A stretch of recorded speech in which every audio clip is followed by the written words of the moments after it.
Hello everyone, welcome to the Fantasy Live Challenge pregame show. I'm Allison Williams along with my good friend Sid Rosenberg.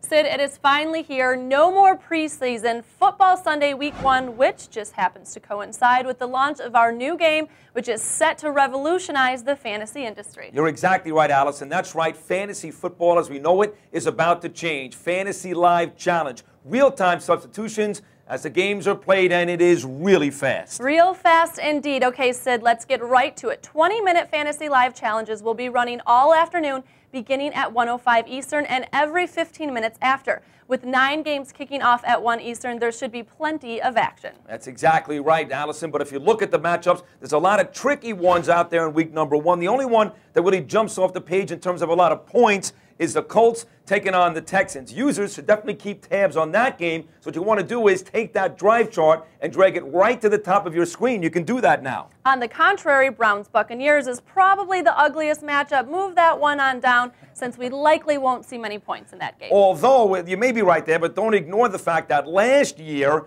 in Week 11 or something like that, the Browns took on the Lions. That was supposed to be a complete stinker, Allison. And as it turned out, that was the best game of the day, with the Lions winning that football game 38-37, so they scored 75 points that day. Very good point, Sid. Now let's touch on some players that you're loving this Sunday. Well, you can't begin a fantasy conversation at running back, Allison, without Chris Johnson of the Tennessee Titans, best running back in football, over 2,000 yards on the ground last year. And you would think going up against the Oakland Raiders, they'll be better this year, Oakland. Still, every time the Titans have the ball, get Johnson in your lineup. He's likely to have himself a big day.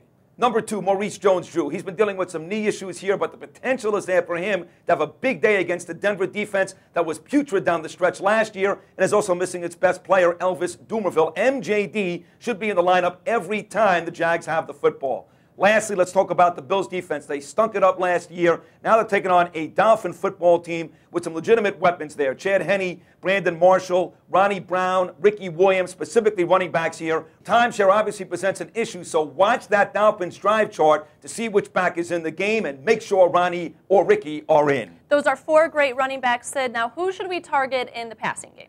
Well, as I said earlier, Allison, it could be a shootout in Houston. You've got Matt Schaub and Andre Johnson should always be in your lineup whenever the Texans are on the offense. Same goes for the Colts. Peyton Manning out there with Reggie Wayne, Dallas Clark, Garcon, especially inside the red zone. Next up, Tom Brady and the Patriots at home against Cincinnati. The Bengals defense was good last year, but with all those weapons, you know Brady's going to put up some points here. Get Moss and Welker in when you can, and even keep an eye on those 2 rookie tight ends, Gronkowski and Hernandez, inside the red zone. Brady has been targeting those guys in the preseason. Other red zone targets you certainly want to keep an eye on. New Dolphins wide receiver Brandon Marshall versus Buffalo. And your boy, the Bears tight end Greg Olsen against the Lions. As you know, Olsen was second among all tight ends in red zone targets last season. My guy from the U, I like it, although I'm a little worried with Mike Martz calling the plays there in Chicago. He's not always tight end friendly. All right, Sid, I have a sleeper for you at quarterback. Oh, do you? I do. What do you think about Carson Palmer with Cincinnati? He made some adjustments this offseason, looked really good in the preseason. I think he's ready to show off his new weapons in Cincinnati. Well, I think you're right. He comes back with Ocho Cinco, obviously. He's got the running game with Cedric Benson, and they add T.O. this year. So now Palmer's got 2 big-time wide receivers. Of course, Antonio Bryant, his job in Cincinnati. But with Ocho Cinco and T.O. on the field at the same time, I would imagine that, yes, Carson Palmer will have a big day on Sunday. Should be a great weekend in the NFL to kick things off. Sid, as always, thank you for all the advice. And everyone out there, hey,